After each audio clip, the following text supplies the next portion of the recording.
morning, everyone.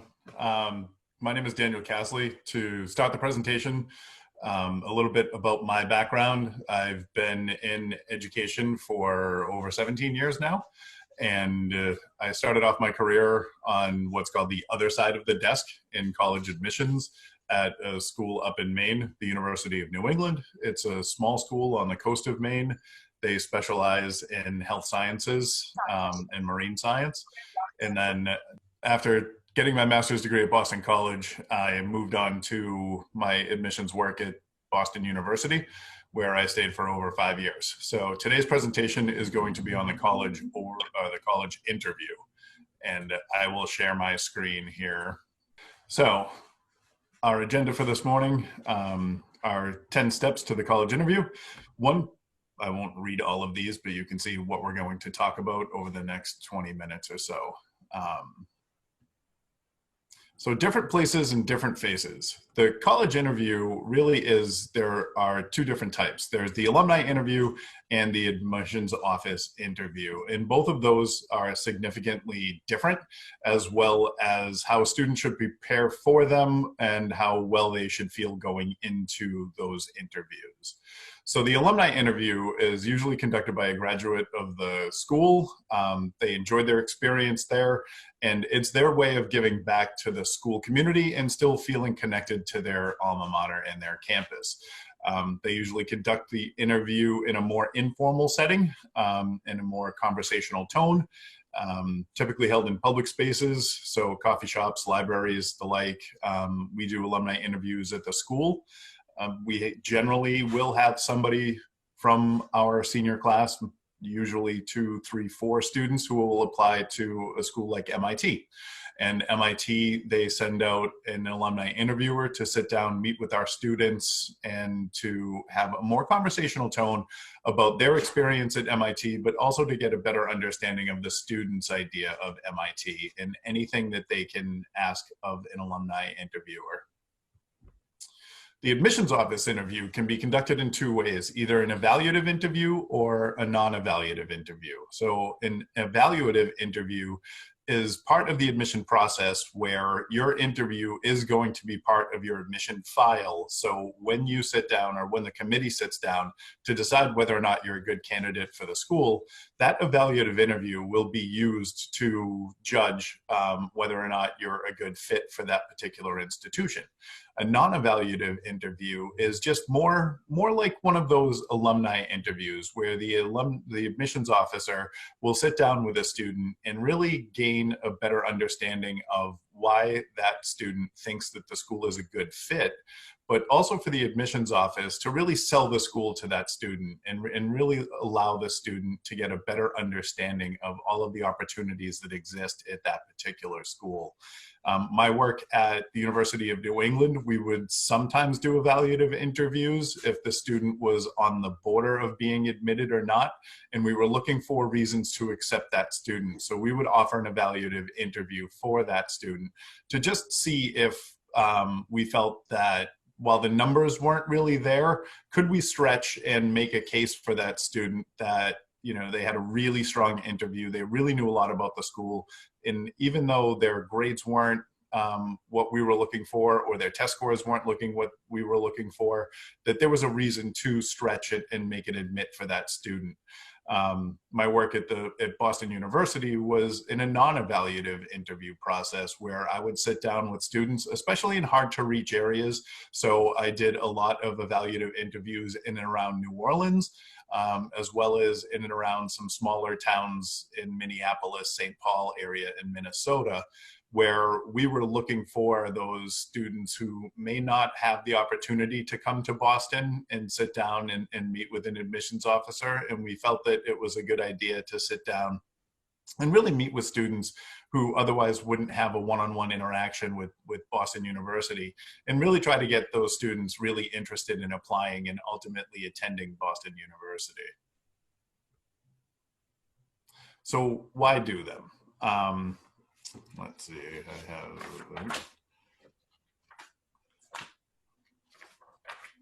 I have notes on this one.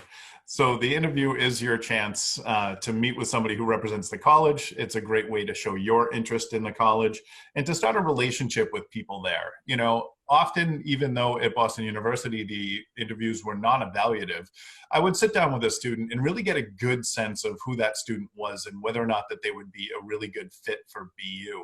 And so when I was in committee and talking about students and students on the fence and whether or not, again, even though it was non-evaluative, I would say that I had a good feeling in meeting with that student.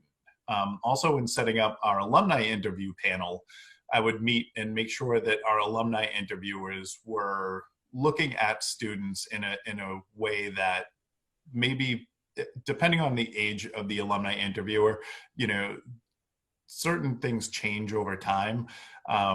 The place that you might have went to college certainly might have changed in the 10, 15 years that you have since graduated. But to give that student the idea or the feel good that, you know, BU essentially was a really good place for learning and a really good place to explore opportunities. So preparation is key. You know, you want to ace this interview, no matter if it's with an alumni or an evaluative or a non-evaluative admissions office interview. So you want to prepare in two ways. You want to dress for success.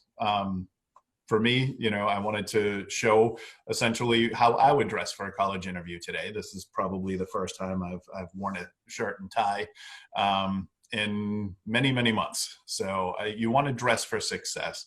But that's not always the case. You know, with our alumni interviewer at MIT, he says to be comfortable, and however comfort that means to you. So a young Steve Jobs would probably show up in a black turtleneck and a pair of jeans, where a young Jimmy Buffett might show up in a Hawaiian shirt and shorts and flip-flops. So it's really up to you and how that process is going to go for the interview to really understand, you know, if somebody says be comfortable, what does that mean to you? And show up as yourself, because one of the things that you want to do is to think about this interview and how you want to present yourself to this admissions committee. So show your style. You know, you don't have to dress to the nines, so you don't have to wear a suit or a fancy outfit or anything like that. Make sure that you're comfortable and everything is cleaned and pressed and wrinkle free, because you do want to have that person, the interviewer, fully understand that what you're doing is you show that you care, right? You care about this interview, that you're putting forth the best effort to make sure that you're trying to impress this interviewer. And you want to think about it. You want to learn about the school. Even though this is your opportunity to ask more questions, this is really going to be your opportunity to ask more in-depth questions about the school. So you want to know what majors that they have. If you're interested in a particular major, you want to know that they have that. And so you want to ask maybe about certain professors that you were researching online. Ask about certain traditions that they have. You know, if it's an alumni interviewer, ask who their favorite professor was, or what their favorite time on campus was. Did they like their freshman year roommate, or how did that process work for them? And do they still, you know, if the alumni interviewer graduated 15, 20 years ago, ask them if they still keep in touch with any of their college roommates or college friends, because that's an important thing too, networking throughout your life. You know, who you know and all of those things really get to the heart of why students can sometimes choose a school. And I say it's not always about the professor at the head of the class, but a lot of times it's also the people that you're surrounded by. So who are the people sitting next to you? One instance for me, one of our tour guides, Jake, was sitting in a classroom in the School of Management at Boston University, a student from New Jersey. And he was talking to the girl sitting next to him, and he's really interested in cars, right? So he lives not too far away from a BMW plant in New Jersey. It turns out that the girl sitting next to him, who was also from New Jersey, her father worked at that plant. And so he started sowing the seeds to say, you know, I'm looking for a summer internship. Do you think I could meet with your father just to get an idea of what that process was? Yada, yada, yada. Long story short, he wound up doing 3 different internships over his time at Boston University with that BMW plant. So it's not always about the professor at the front of the class, but it's also who you're surrounded by too. talk to people. Anastasia is a great representative for Cats Academy, one of my favorite students, even though I'm not supposed to have favorites, but she certainly was. So talk to students. A lot of our students still connect with students who graduated 2-3 years ago. And so ask them about their experience at that particular college and gain a better understanding of the questions that you might have when sitting down with an interviewer. And then you're going to be asked questions about you. So these are some of the most common questions that interviewers ask of students. So the first one is, and I will often say that, students will come into my office and say, well, I was offered an interview by school X, but I don't really think that I want to go there, and I'm not sure if I want to do that. Interviewing is a life skill. And anytime that you can possibly sit down with somebody else and be put on the spot and ask questions, and you have to come up with spontaneous answers, that is a skill that will carry with you throughout your entire life. And so I say, always take the opportunity, even if you don't think that you want to go to a particular school that's offering you an interview, that you do want to sit down and talk to that person, because you'll gain valuable skills that you can carry with you for the rest of your life. Number one, tell me about yourself. It's a statement, not a question, but prepare that elevator speech, because you will be asked that questions. And then all of the other kind of questions: what do you do in your free time? What's your favorite book? What's your favorite movie? What do you want to major in? All of those things. These questions come up in pretty much every single college interview. So students should be prepared for those questions. You also, as the student, want to prepare to ask questions of the interviewer. It's just like a job interview. If at the end you will always be asked, do you have any questions for me? That answer will 100% always be yes. And then you have hopefully a list of questions that you can ask the interviewer or that job prospect, that you want to know more about the company, you want to know more about this school. And so these are some good questions to ask the interviewer at the end. And a lot of times, it can happen in a natural conversation, weaving in and out, that some of your questions might already be answered. And so at the end, out of these 8 questions, you might only have the opportunity or already know the answer to 6 of them, but still ask those 2 other questions. You certainly want to look prepared, and you certainly want to look, like that you've put the effort into this. Beware of pitfalls. There are always pitfalls of doing anything in life, really, but college interviews are the same way. Some things not to ask. Don't ask about getting in, especially if it's an alumni interviewer. They may not know. And if you want to know, so how did my interview go and all of those things, those are just not appropriate questions to ask. I will always counsel students to also don't ask questions that are easily found on the website. So if you go into a college interview and you say, oh, do you have a marketing major? That's very easily found on a website. Or what's your average GPA and what's the minimum SAT score? Those kinds of things are very easily found out on the website. And don't waste your time or the interviewer's precious time with just asking the questions that you can find out the answers to. And questions that are irrelevant, just stick to what you're there for. Find out more about the school and let them find out more about you as well. The end of the interview, things to do at the end: you want to thank the interviewer for their time and ask for contact information like a business card or email address. That way you can follow up afterwards. And then, you want to shake their hand, but if we're social distancing, you do not want to shake hands. So it's always appropriate. And I would forever tell students to have a good firm handshake, but this is a whole new world we're living in, and maybe it's going to be a fist bump or an elbow or the air high five or something from now on. And you want to follow up after the interview.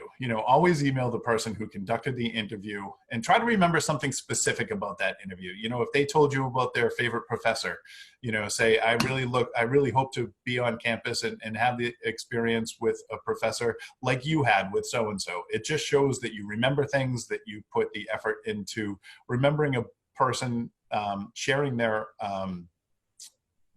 personal stories.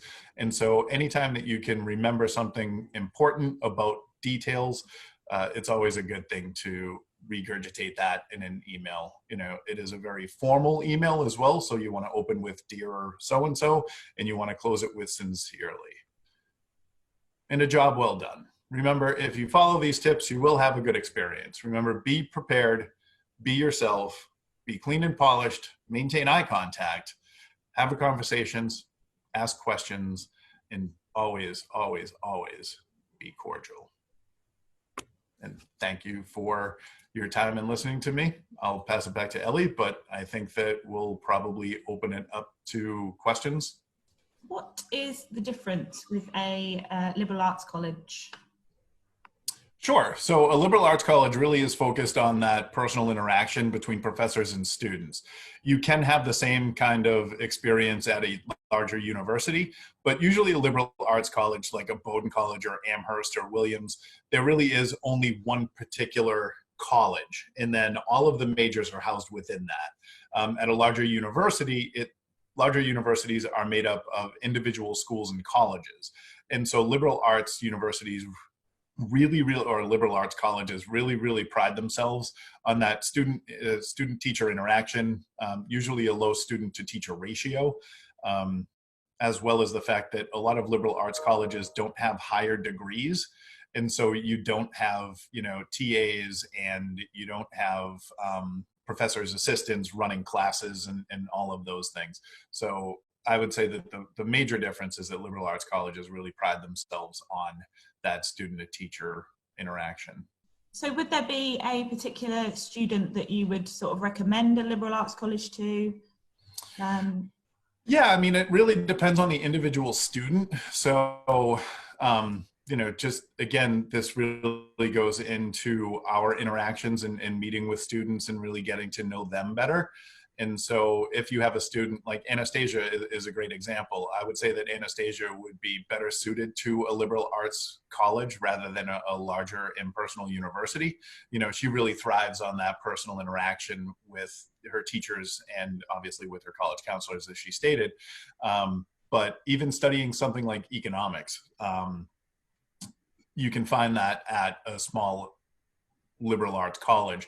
And so when she was going through the process, we really did target a lot of smaller liberal arts colleges for her to apply.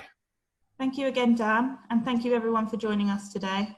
No problem. Thank you so much for attending the class. It is really, it can be a large part of a student's application process. And again, it just builds those life skills. And that's really what we're trying to do with the CATS education, is really give those students an opportunity to learn something that they're going to carry with them through the rest of their life. So I appreciate all of you being here this morning and listening to me.